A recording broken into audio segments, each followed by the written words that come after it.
ये बताओ, इससे पहले ये तो एक दफ़ा था ना कि जब आपने अपने शोहर को इस तरह कमरे से निकाला उस औरत के साथ। इससे पहले इतने सालों में बड़ा कुछ बर्दाश्त किया होगा। कितनी बार इस औरत के साथ पहले भी इस तरह की हरकतें देखती रही हो? सुबह नाश्ते टाइम घर से नाश्ता नहीं करता था, वो पीढ़ी के ऊपर बैठी होती थी और चूल्हा जला रहा था ये नीचे बैठ के, जिस तरह कोई मदारी बैठा हो इस तरह आग जलाने वाला इस तरह आग जला रहा होता था। और घर में ये बच्चों को नहीं पूछता, उसको आग जला के देता था और मैं पीछे जाके यानी कि मेन दरवाजे पे जूता उतार देती थी और सर पे खड़ी होती थी। जब आग जला लेता था बना ले, मैं कहती आ जाओ घर में। अब तो आग जल गई, इसने खाना बना लिया, घर में भी बनाना, आ जाओ। और इससे मैं क्या करती, उसको मारा भी पीटा भी है उस औरत को, पर वो औरत बंदा नहीं बनी, उसने बनना भी नहीं। उसका कोई बड़ा मौजूद नहीं था यहाँ पर? बड़ा मौजूद, उसके माँ ने भी मारा उसको आके, सुतेली माँ थी, बाप था उसका, सारे आए पीछे से। जब ये पहले भागी है ना, एक हफ्ते बाद मेरे मियाँ के साथ पहले भागी है, वहाँ जाके भी ये अपना यानी कि ठिकाना ढूंढ के आए हैं कि यहाँ हमने जाना है। एक हफ्ते बाद मिले हैं, एक हफ्ते बाद 12 बजे ये आई है और मेरा मियाँ आया शाम को ईशा की अजान के वक्त। अच्छा, जब हमने इसको मोटरसाइकिल पे पकड़ा, इन्होंने प्लानिंग की हुई थी कि आज हमने भागना। हाँ, आज हमने दोबारा यानी के पाना। पहले ये बच्चे छोड़ के गई थी ना, फिर अपने बच्चों के लिए आई। कितने बच्चे इसके? इसके बच्चे 3 हैं। तीनों को साथ लेकर जाना? हाँ, साथ लेकर तीनों बच्चों की कफालत आपके शोहर ने करनी थी? हाँ, वो ही करता है, अभी भी वही कर रहा है। फिर ये वापस 2 साल बाद मेरे ससुराल वाले जो सारे मेरी हेल्प में थे, वो सारे इसको इतना पैसा लगाया। इसके मियाँ जब वापस गया ना, उसने मेरे बड़ा जेठ जो उसको जेल भी करवा दी थी। अच्छा। तो भी इसका भाई हमारी फैमिली सारी लेके, मेरी 2 बेटियां, मेरी बीवी, सारा कुछ लेके ये भाग गया। इनको पता है, वो बताते नहीं है, लेकिन वो खुद इतना परेशान थे ना, इसको बहुत ढूंढा उन्होंने। घर से क्या क्या भाइयों को भी बहुत परेशान किया है। वो घर से क्या कुछ वो बाइक लेके गया है, यानी कि तो आपका शोहर लेकर गया ना? हाँ। घर से क्या लेकर गया?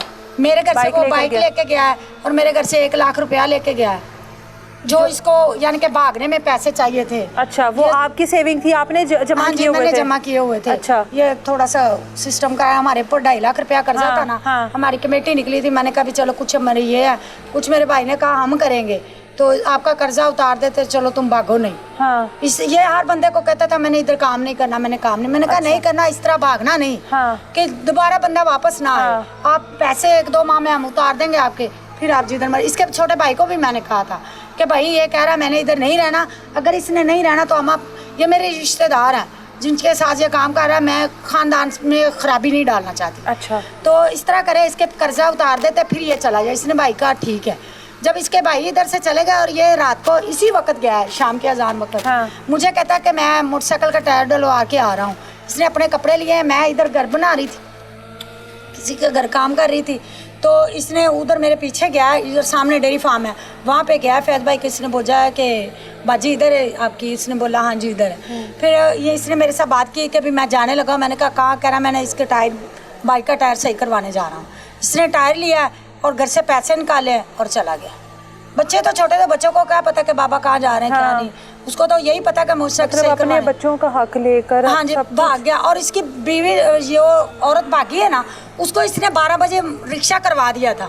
मुझे नहीं पता था, नहीं इसने भगा दिया। अगर मुझे पता होता ना कि ये इसने पहले उसको भगा दिया है, तो फिर मैं इसके पीछे जाती थी। ये कहीं जाता था ना, दुकान पे जाता था, स्टॉप पे जाता था, मैं इनके पीछे चली जाती थी। उस दिन मेरी किस्मत मारी, मैं इसके पीछे नहीं गई, मैं अपने काम लग रही। मैंने ये कायल चुरा, मैं बैग बना रही जा रहा हूँ, मुझे नहीं पता। ये तो फिर रात के 12-1 बजे भाई आया, जिसकी वेली से वो औरत और मियाँ दोनों भागे हैं। फिर दूसरे यानी कि जो औरत भागी, वो मेरे गांव में काम करती थी ना, वो मालिक आया, उसने पूछा कि मरियम मुख्तार किधर है? मैंने कहा भाई मुझे नहीं पता, मैं तो घर में काम नहीं कर रही थी, मैं तो उधर थी। उसने कहा कि मैं बाइक बना के आ रहा हूँ। अच्छा। वो भाई आया, उसने मुझे पूछा कि मुख्तार भी नहीं है, वो औरत भी नहीं है, वो भाग गया, सारा खानदान ही भाग गया। उसने अपने घर की चीज़ें भी औरत ने सेल कर दी, एक एक करके। थोड़ी सी तो थी ज़रूरत की चीज़ें, वो भी उसने सेल कर दी। पहले से प्लानिंग चल रही थी? हाँ नहीं, पहले से ही चल रही थी, हमें कोई पता नहीं ना भाइयों को। और उसके बाप ने, उस औरत के बाप ने झूठ बोला था उस भाई काम वाले से, कि उसके बाप ने बोला कि हमारी फौतगी होगी, तुम मेरी बेटी को भाग दो, वापस भेज दो, जा मेरे दामाद को भेज दो, जा बेटी को। हाँ। लेकिन वो उसने ना, इनकी प्लानिंग थी, झूठ बोला रहा। मेरे मियाँ ने फ़ोन किया था बाप बन के उसका। अच्छा। कि हमारी फौतगी होगी, तुम मेरी बेटी को भेज दो। अपने यानी कि नए ससुर का नाम लिया ना उसने। तो वो फिर जब वो उन्होंने 2500 रुपया इधर मेरे जिधर वो औरत काम कर रही थी ना, उसने दिया। फिर वो चली गई, पीछे से ये भी शाम को चला गया, रास्ते में ये इकट्ठे हो गए। अब 2.5 साल हो गए, मैं खुद अपने बच्चे पा रही। 1 रुपया उसने कसम वाली बात है, उसने कभी खबर फोन भी किया, कभी कोई राब्ता कभी राब्ता नहीं किया। अब उसके भाई जो हैं उन्होंने ढूंढा है, अब वो ये उधर रह रहा है नारोवाल में नहीं? उसी औरत के साथ? उसी औरत के साथ। फिर उस औरत को जब 2.5 साल 2 साल के बाद वापस किया है, उस औरत की जो बेटी थी जवान, उसकी उसके यानी कि उस औरत के बाप ने ना आगे शादी कर दी उस बच्ची की। अब मेरे मियाँ वो भी उस औरत को भी, उस बच्ची को भी वापस ले आया। उसका 1.5 लाख रुपया कर्जा ले भर के ना पैसे मेरे ससुराल में या बट्टे में रिश्ता करते हैं। हाँ। जहाँ नहीं तो लड़के वालों से पैसे लेते हैं। अच्छा। उसको वो पैसे उन्होंने लिए थे, उसने 1.5 लाख रुपया लिया, वो उन्होंने 1.5 लाख रुपया मेरे मियाँ ने वापस करके, वो औरत ने बोला कि मेरी ये डिमांड कि मेरी वो बेटी वापस आए। अच्छा। इसने वो मजदूर दूसरे बंदे जिम्मेदार से पैसा लेकर उससे पैसे लेकर वो लड़की भी वापस ले आया। उस गैर लड़की की इसको तकलीफ है, मेरे बच्चों को तकलीफ नहीं है, और मैं उसको कभी माफ़ नहीं करना, मैंने कभी छोड़ना नहीं है उसको। कोई भी उसे देख के उसको पकड़े और उसको बेशक इसको इससे कड़ी से कड़ी सजा दे। अगर कोई दुनिया में इंसाफ दिलाने वाला है तो, अगर नहीं है तो फिर ये सब कह दे कि हमारे पास कोई इंसाफ नहीं है। ऐसे जैसे जदीद दौर चल रहा है चलता रहे।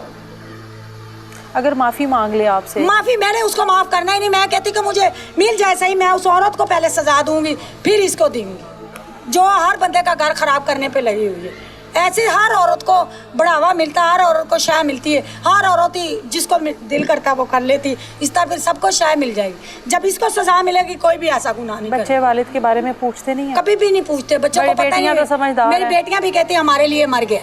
इसका दादा आया था एक दिन, पूछा, उसने कहा हमारा बाप मर गया। जब हमें छोड़ गया तो हमें मर गया वो हमारे लिए। जब वो गैर बच्चे पाल रहा है उनका बाप है, हमारा नहीं बाप। अब वो बेटी को भी उसने साथ ही रखा हुआ है और बीवी को भी साथ रखा है, दोनों माँ बेटी को ही रखा है। और उसको माँ कहता था एक वक्त में? हाँ जी, एक वक्त वो माँ कहता। कुरान पाक उठा के जब बंदा कह देता फिर उस पर इतबार नहीं करना चाहिए। तो जब फिर इसने शादी करनी दूसरी औरत को करता, इसको क्यों कर रहा उसने? इसको माँ कहता था, उसके साथ शादी कर ली। इस्लाम में भी नहीं है। बताए ना मुझे कोई भी इंसाफदार है, कोई इस्लामी भाई है, कोई भी कानूने भी है, कोई भी। अब उन्होंने झूठा निकाहनामा बनाया हुआ है, 1.5 लाख रुपया वकील को दिया है इन्होंने कुजरों वाले में। वहाँ से इन्होंने डाइवोर्स के कागज़ उसी वकील से बनवाए, उसी वकील से इन्होंने खुला के कागज़ लेके इन्होंने वो निकाहनामा किया हुआ है। और जहाँ मेरे ससुराल, मैं इनके पीछे बतेरा भागी हूँ, मेरे ससुर वाले अभी भी इनके पीछे हैं इसको पकड़ के वापस करने के लिए कि हमारी बेटियां रो रही हैं, हमारी भाभी रो रही हैं। मेरे देवर जेठ बहुत मेरे साथ किया बाजी। अब मैं उनके साथ भी लड़ाई कर ली। मैंने कहा अब तुम लोग उनकी हेल्प क्यों करते हो?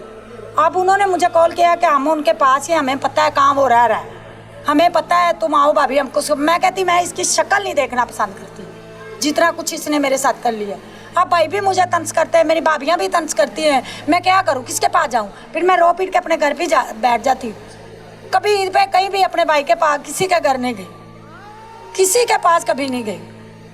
अब क्योंकि आपने एक जिस्म का अपना अज़ा भी बेचा, अब मैं बच्चे पाल रही हूँ, अपना घर भी बना लिया है, जिंदगी बेच के घर भी बना लिया है, बच्चे भी पाल रही है। अब मुझे धमकियाँ देता है। वो कहता है, एक दफ़ा मेरी कॉल पे बात हुई थी, कहता है तुम मुझे लेके दिखाओ, बच्चियों की शादी जब करोगी मेरे बगैर कर लोगी? जब मेरे बगैर किसी को दे सकती हूँ, जब मैं देखूँगा कौन लेता है तुम।